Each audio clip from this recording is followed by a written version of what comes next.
Hoje vamos dar continuidade àquela nossa aula de gases. Ora bolas, de novo, a gente tinha falado já da equação de Clapeyron, da lei geral dos gases e falamos das transformações gasosas. Tá? Avançando, hoje a gente vai discutir o trabalho exercido por um gás. Você acha que é só lá na mecânica que tem trabalho, que você empurra um bloco, que um carro anda, que você, rodando, você faz a força na corda, a corda levanta um bloco e aí você faz o trabalho do peso? São só materiais sólidos que fazem trabalho e realizam trabalho? Claro que não. Um gás também tem trabalho, também realiza trabalho, e é aí que a gente vai se concentrar hoje, na aulinha de hoje. Então, olha só. Primeiro eu quero que você veja que o conceito de trabalho da mecânica vai construir aqui, né? Nós vamos construir o conceito de trabalho de um gás a partir do trabalho da mecânica. Eu quero que você se lembre para mim que lá da mecânica o trabalho W é igual a força vezes deslocamento, ou força vezes distância. Se você faz uma força num bloquinho por uma distância d, o trabalho é o produto dos dois. Se for na horizontal, tiverem o mesmo sentido, né? Porque você sabe que tem um cosseninho ali, mas isso daí fica lá para aula de mecânica. Quem vai falar com vocês é o Joca, né? Fica fácil, né? Mais fácil saber o nome. E aqui é Bruno Jorge, então todos os professores de física do mais O2 tem um J e um O. Curioso?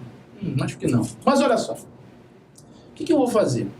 Eu vou pegar o seguinte, eu vou pegar uma seringa aquela que dá injeção, aquela que você joga água na cara dos outros, você pega, fez isso, bota água dentro assim, joga na cara dos outros, é maneiro. Mas olha só, o que tu vai fazer? Tu vai botar uma rolha na tampinha, né?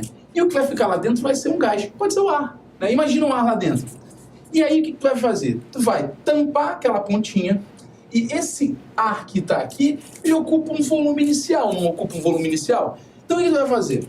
Tu vai aplicar uma força no êmbolo. Êmbolo é aquele trequinho da seringa que você empurra para poder, né, no caso de uma injeção, por exemplo, para você poder jogar a injeção para fora. No nosso caso, como está tampado aqui, quando a gente fizer a força F no êmbolo, o que a gente tem? A gente tem que esse gás vai comprimir, ele vai diminuir de volume para um volume final, né? Se a nossa seringa estiver bem tampadinha, esse cara vai continuar agora aqui dentro, confinado, mas agora ele vai ocupar um volume diferente. E olha, repare que o êmbolo, em relação ao eixo em que ele está, ele percorre uma distância d. Beleza? Então, primeira coisa, eu tenho meu gás ocupando um volume inicial, faço uma força F no êmbolo, esse êmbolo se desloca uma distância d, comprimindo o meu gás que estava lá dentro. Então, repara que o meu gás varia de volume. Essa é uma transformação. Repara, eu posso dizer que essa é uma transformação isovolumétrica? Claro que eu não posso dizer que essa é uma transformação isovolumétrica, porque o gás está mudando de volume, né? Muito importante saber que um gás só realiza trabalho quando tem variação de volume. A gente vai discutir isso um pouquinho mais para frente, tá? Mas, por enquanto, eu quero que você veja essa variação de volume, né? Quando o meu êmbolo anda uma distância d. Agora olha para cá. Você lembra lá da pressão da hidrostática? O professor Jonatas que vai falar com você. O Jolícia. É Jolícia? Que ele quer? É Jolícia, né? Jotoso, né? Que é aquele homem maravilhoso, vai falar com vocês de pressão hidrostática. Logo no iniciozinho ele vai falar para vocês que a pressão é definida por uma força aplicada numa área, né? Você aplica uma força numa área e aí você tem a pressão, né? Um exemplo disso é a tal da cadeira do faquir, que é aquela cadeira de pregos, você deita, ou você senta, você deita. De boas não tem problema, porque a força que você aplica se divide na superfície de cada prego, né? Só um exemplinho para você, tá? Mas se você fizer um pouquinho de álgebra, olha só.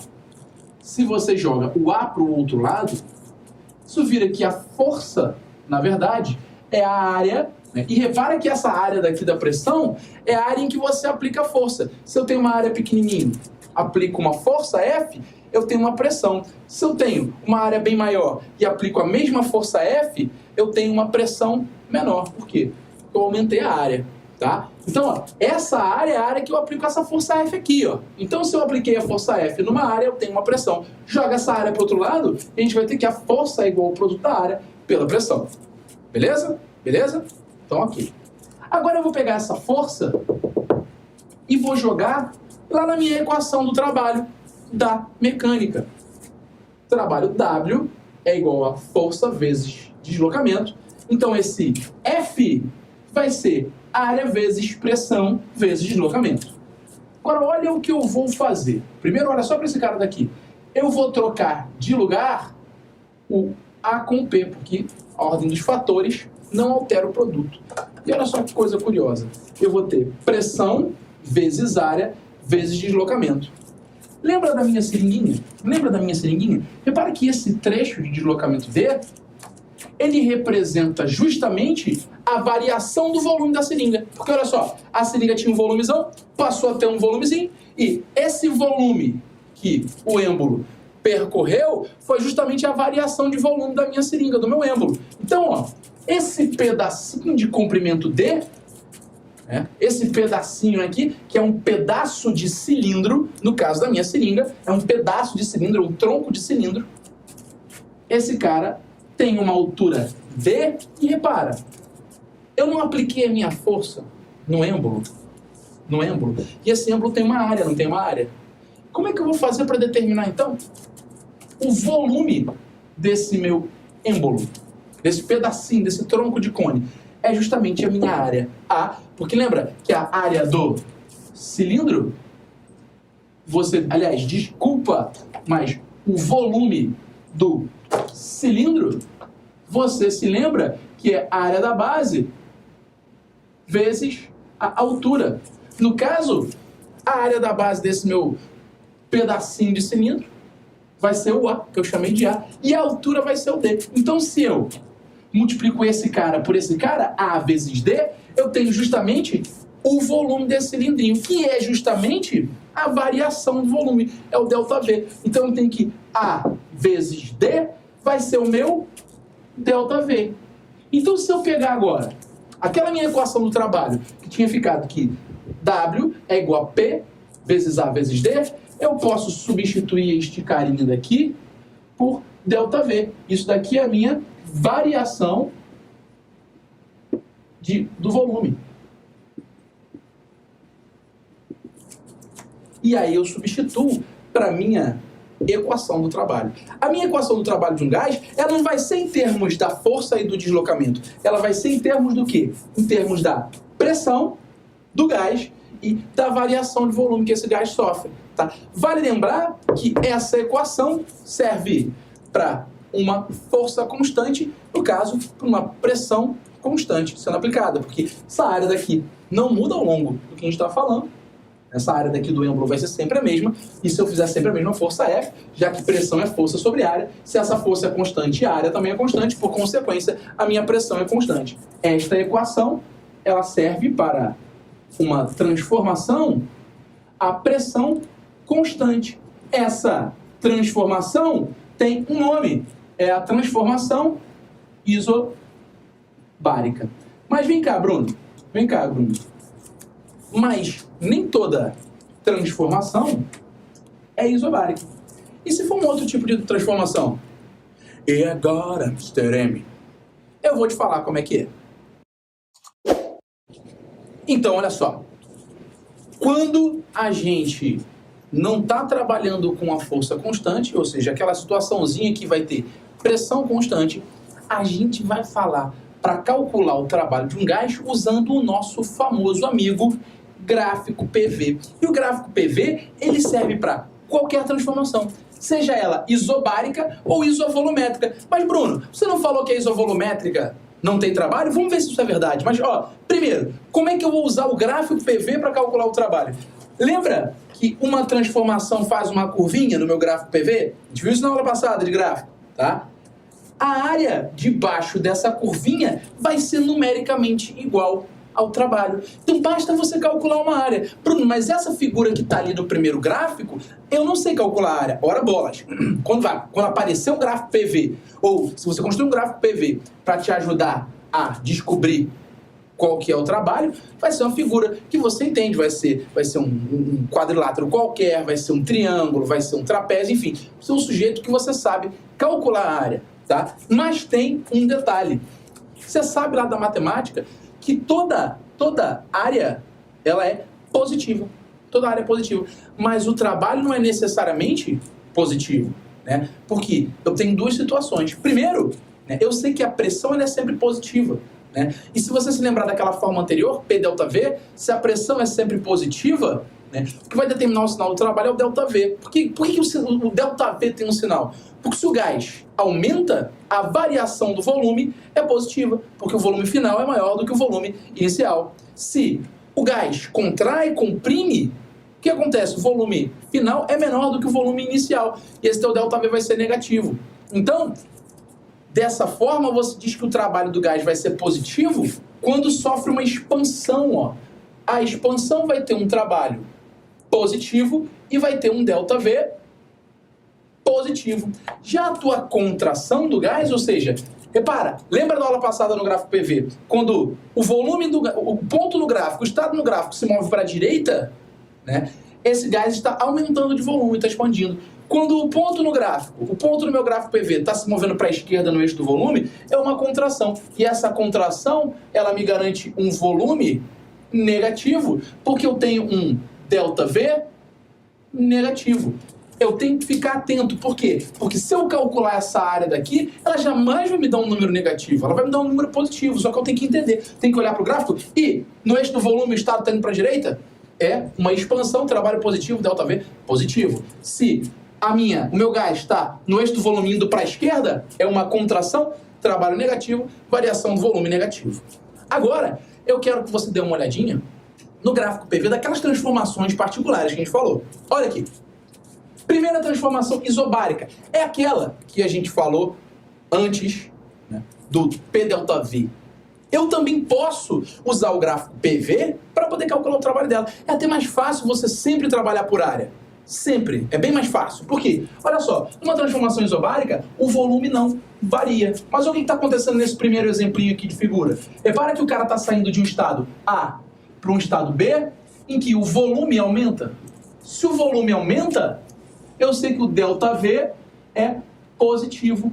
Se o ΔV é positivo, se a variação do volume é positivo, eu estou falando de uma expansão.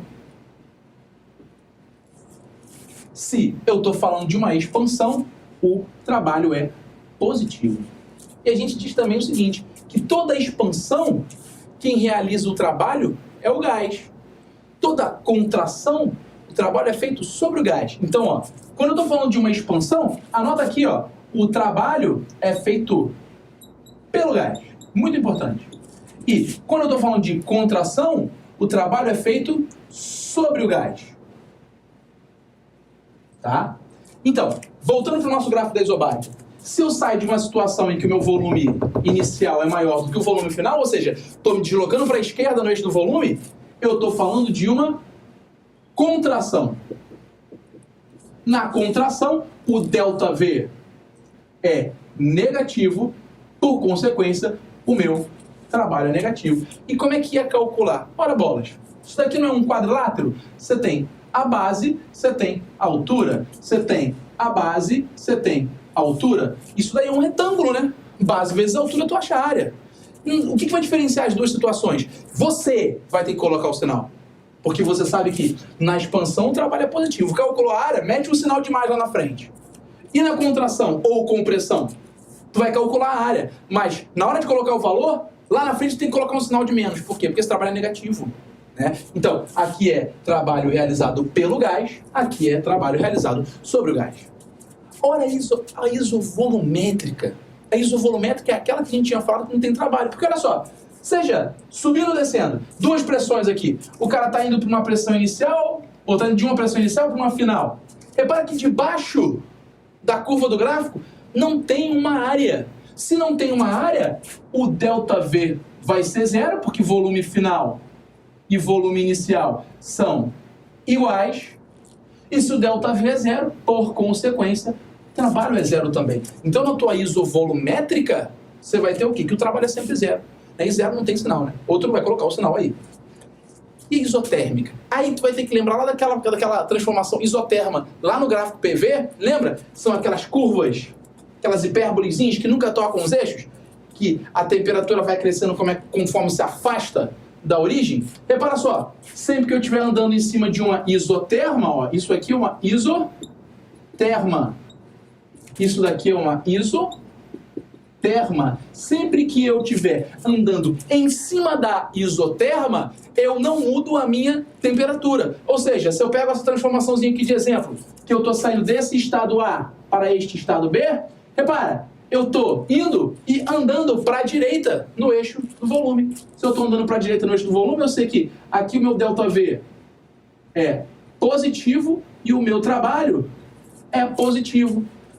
De outra forma, a minha transformação aqui do segundo exemplo, ó, se eu estou indo numa transformação de um estado A para um estado B, eu estou saindo e me deslocando para a esquerda no eixo do volume. Se eu estou me deslocando para a esquerda no eixo do volume, esse cara daqui, ó, ΔV menor que zero, por consequência, o trabalho é menor que zero. Então, essas são as três transformações particulares que você tem que se ligar para calcular a área. A da isoterma fica mais difícil porque você não sabe calcular a área desse gráfico, mas pode ser que ele te ajude em alguma situação. Beleza? Então, olha só, o que eu quero que você entenda? Que a partir do cálculo da área destas figuras, eu sou capaz de determinar qual que é o trabalho realizado por um gás.